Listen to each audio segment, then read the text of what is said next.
Titanic, every single episode. 45 minutes of the Titanic sinking, and then you're good, okay?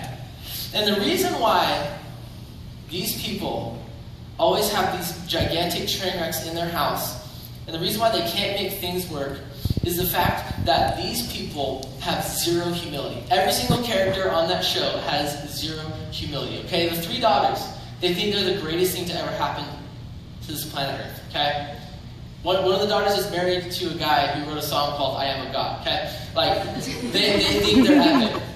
And the mother of those daughters, told them that they're the greatest thing in the world. And she's like, well, I birthed the greatest three things in the world, so I'm pretty awesome too.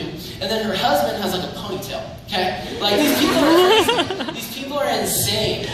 It's intense. It is really intense. But the fact of the matter is that their family, their household will never be one, will never be together, will never get it right, because nobody has an ounce of humility.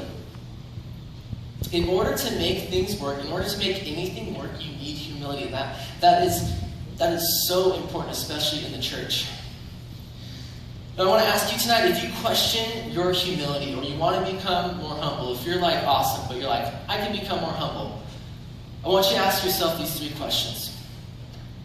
This first question is this: am I humble enough to accept help from my peers? Or is nobody qualified to support me, therefore I must do it on my own?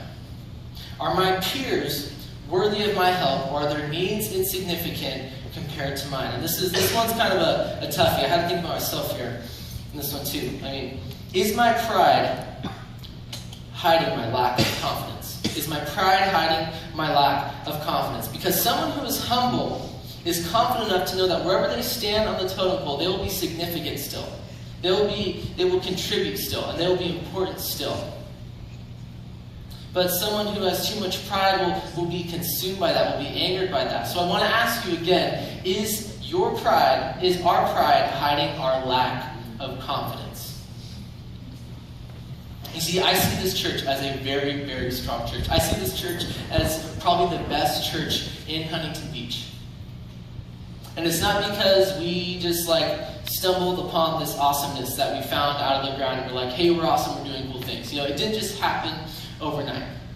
But the reason why this church, First Christian Church, Huntington Beach, is such an amazing church is because it has a congregation, a staff, and just a group of people who understand in order to make this thing work, I must be humble and put the needs of others in front of mine.